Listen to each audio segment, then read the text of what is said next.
इस कहानी को जरा ध्यान से सुनिए, क्योंकि यह कहानी आपकी जिंदगी बदलने वाली है। रमेश की पत्नी को बहुत गुस्सा आता था और वह गुस्से में किसी को कुछ भी बोल देती थी, लेकिन ज्यादा गुस्सा और फालतू बोलने की वजह से कभी कभी उसके घर वालों को काफी दुख होता था कि उसे इतनी भी समझ नहीं है कि गुस्से में क्या बोलना चाहिए और क्या नहीं बोलना चाहिए। लेकिन गुस्सा करने के बाद जब उसका गुस्सा शांत होता तब वह आके माफी भी मांगती कि मेरे से बहुत बड़ी गलती हो गई, मुझे क्षमा करें, आगे से मैं ऐसा बिल्कुल नहीं करूंगी। लेकिन इतना करने के बाद भी उसका गुस्सा कभी खत्म नहीं होता था और वह हर छोटी छोटी बात पे गुस्सा और हर छोटी छोटी बात की चीजों को काफी गुस्से में बोलना उसकी आदत बन गई थी।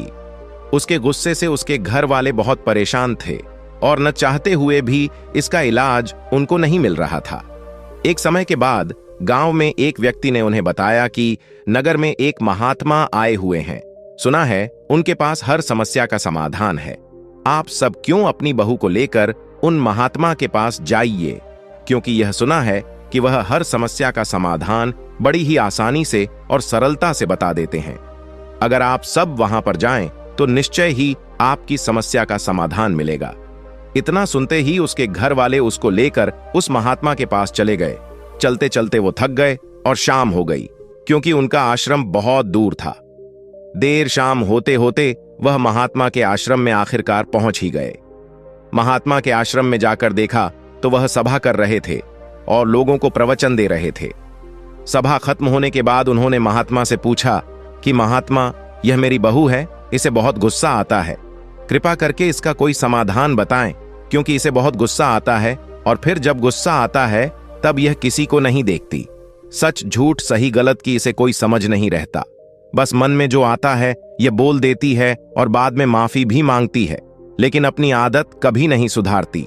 आप ही बताइए कि भगवान, हम कैसे क्रोध को नियंत्रित करें, कृपया हमें इसका उपाय बताएं। महात्मा मुस्कुराए और बोले, एक कहावत है, क्रोध से पहले सोचो, उसे दोबारा उगलने से रोको। उन्होंने बोला, इसका क्या मतलब है? आप जरा खुल के ही बताइए, हमें यह बात समझ में नहीं आ रही। महात्मा फिर मुस्कुराए और बोले, मैं तुम्हें एक कहानी सुनाता हूं। यह कहानी निश्चय ही तुम्हारे सवालों के सारे जवाब दे देगी।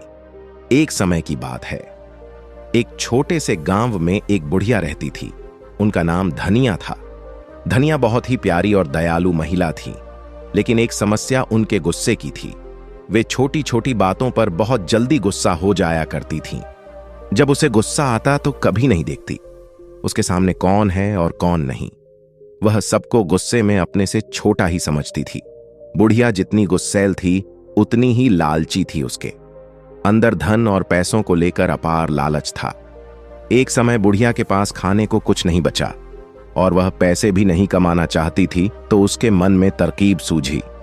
उसे याद आया, गांव में मेला लगा है, क्यों ना इस मेले से कुछ लाभ लिया जाए।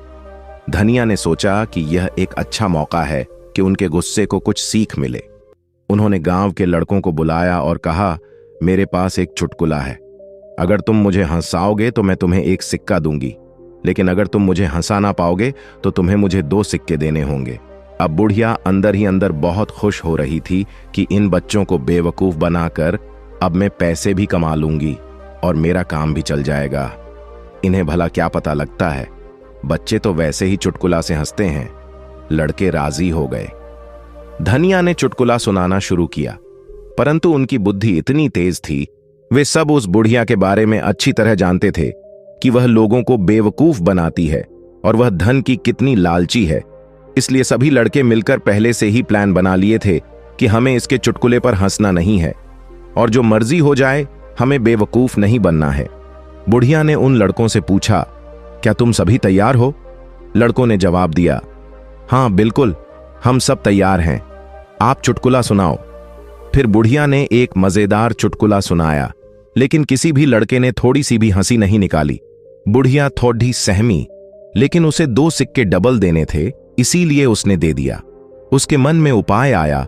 उसने मन ही मन सोचा, अगले बार वो इससे भी बेहतर चुटकुला सुनाएगी और पक्का सबको हंसा के ही मानेगी।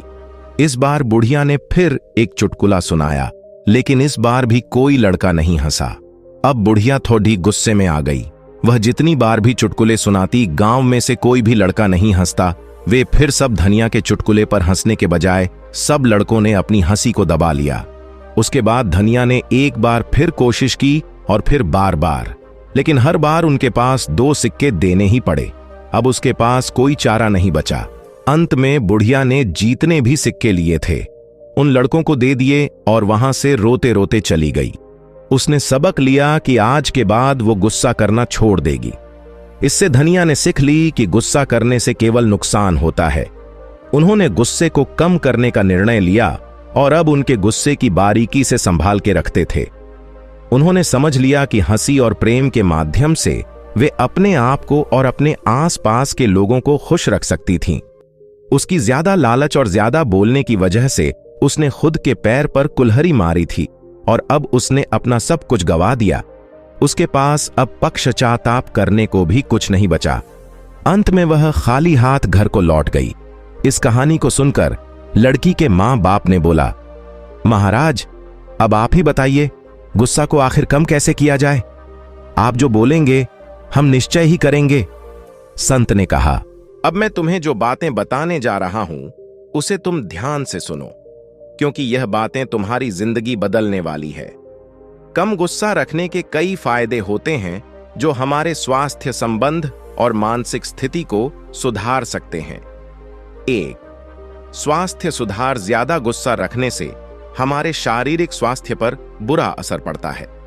गुस्से के कारण हृदय रोग, उच्च रक्तचाप, मानसिक तनाव और अन्य स्वास्थ्य समस्याएं हो सकती हैं। यह सच है, ज्यादा गुस्सा इंसान को बीमार बना देता है और ज्यादा गुस्सा करने से इंसान चिड़चिड़ा भी बन जाता है और एक गुस्से वाला इंसान हमेशा अंदर से बीमार ही रहता है। कम गुस्से से शारीरिक स्वास्थ्य सुधरता है। इसीलिए अगर तुम्हें स्वस्थ रहना है और इन सारी बीमारियों से बचना है तो तुम्हें कम गुस्सा करने की आदत डालनी चाहिए। 2. बेहतर संबंध। अधिक गुस्से से आसपास के लोग हमसे दूर हो जाते हैं। कम गुस्सा रखने से हम अपने परिवार, दोस्त और समाज में अच्छे संबंध बना सकते हैं, क्योंकि गुस्से में हम हमेशा दूसरों की बेइज्जती करते हैं और हम प्यार भरे शब्द उन रिश्तों में नहीं बोल पाते जहां बोलना चाहिए। और जहां पर प्यार भरे शब्द नहीं, वहां पर भला रिश्ता कैसे रहेगा?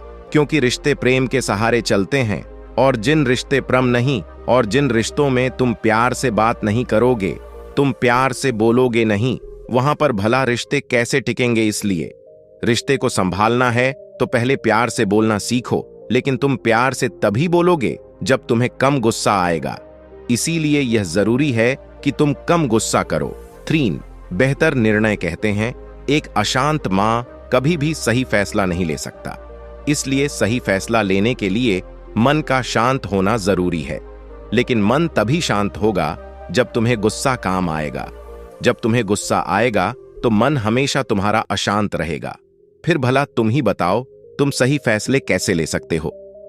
और जब तुम सही फैसले नहीं लोगे तो भला वह जिंदगी का मतलब क्या है? तुम्हारा अस्तित्व ही क्या रह जाएगा? इसीलिए सही फैसले हमारे जिंदगी को बनाते हैं। गुस्से में हम अक्सर उचित निर्णय नहीं ले पाते हैं। कम गुस्सा रखने से हम ठीक से सोच सकते हैं और बेहतर निर्णय ले सकते हैं। 4. मानसिक शांति। जब हम कम गुस्से में होते हैं तो हमारी मानसिक स्थिति पर अच्छा प्रभाव पड़ता है।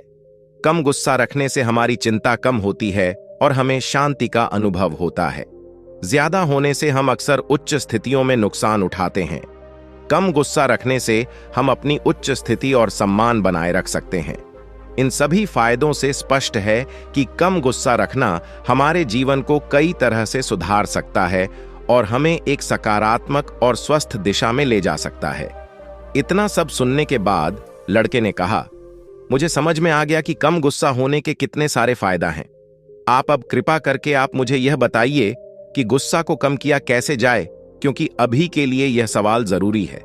फिर महात्मा ने बोला, तो सुनो। उन्होंने कहा, अभ्यास, ध्यान और चुप रहना। अगर तुम तीनों चीजों को करोगे तो तुम निश्चय ही गुस्से पर विजय पालोगे। जब भी तुम्हें लगे कि तुम गुस्सा करने वाले हो तो तुम बस 10 सेकंड के लिए बोलने से पहले चुप रहो। अपने मन को यही बताओ और समझो कि तुम 10 सेकंड कुछ नहीं बोलोगे। उसके बाद तुम वहां से हो सके तो चले जाओ गुस्से में। अगर तुम उसे जगह को छोड़कर कहीं और चले जाते हो तो तुम निश्चय ही उस पर विजय पालोगे और बिना कुछ बोले तुम वहां जीत जाओगे। और यह तभी होगा जब तुम ध्यान करोगे और जब तुम हर दिन इस बात का प्रयास करोगे। अगर तुम ऐसा कर पाते हो तो तुम्हारी विजय निश्चित है। फिर उस लड़के ने महात्मा का धन्यवाद कहा और वहां से चला गया। उसका जीवन सच में बदल गया। ये कहानी आपको कैसी लगी? अगर आप इसी तरह के वीडियो देखना चाहते हैं तो हमारे चैनल को लाइक, शेयर और सब्सक्राइब जरूर करें।